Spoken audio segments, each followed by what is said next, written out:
and the winner that was voted by the internet users is a private house in Isla Colunga, Spain. Architects Arquifyr, S.L.P, Antîa, Babarro.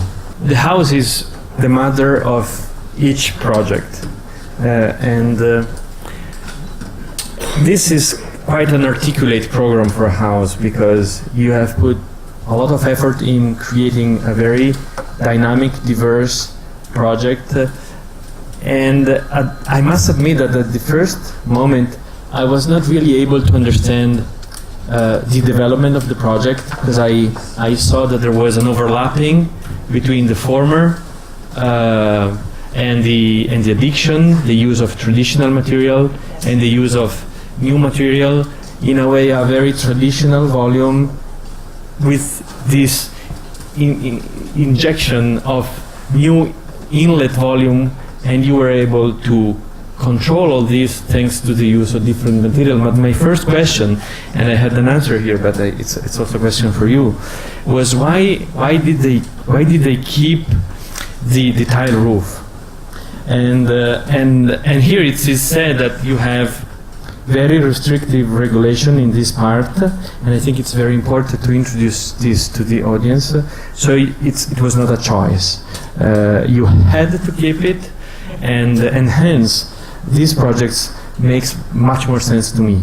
And the fact that you were able to create a dynamic distinction between the ground floor, which is very contemporary, with glass facades, all transparent, and then the zinc, which creates a separation between the more contemporary ground floor and the more traditional first floor and roofing, while the use of this dynamic volume who create apertures in the lateral facades help create a certain dynamic within the overall projects. And at the end of the day, it is not an immediate project to understand. So my question for you is, tell us more about the restrictions, what you were allowed doing and what you were not allowed doing, and how this regulation does not allow you, for example, to change the traditional tile roof in something different, and why did you make these kind of choices?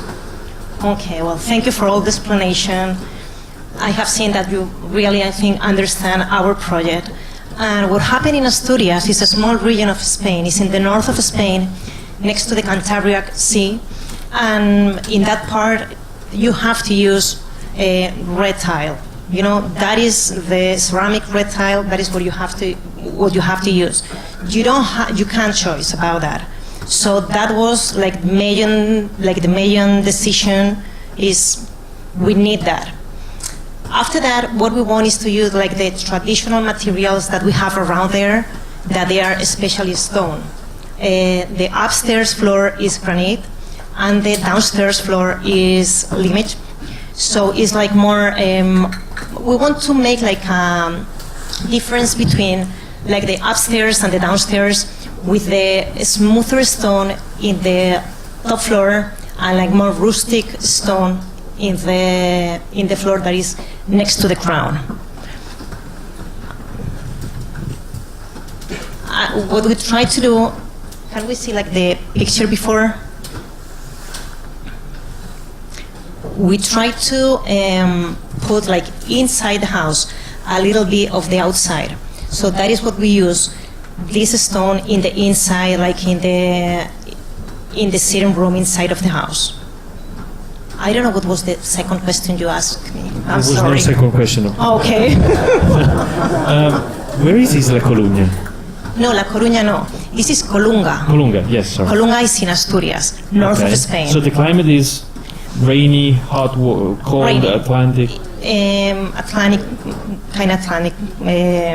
I think that is what we have there. We have a lot of rain in the winter time, and in the summertime we get, I think the higher we get is around 25, 26 degrees. So the choice of the material goes along also with the microclimate of the area, its resilience towards the weather? Well, yes. You know, this house is only a summer, it has a summer use. The clients don't live in Spain, so at the same time we want materials in the facade that they don't need a lot of, I'm sorry, like painted, yeah, that you don't need to be all the time making, or painting, and the scene, that it was the reason that we used Scene 2, because it's next to the ocean, it's on a cliff zone, so we knew that it's going to be a good choice.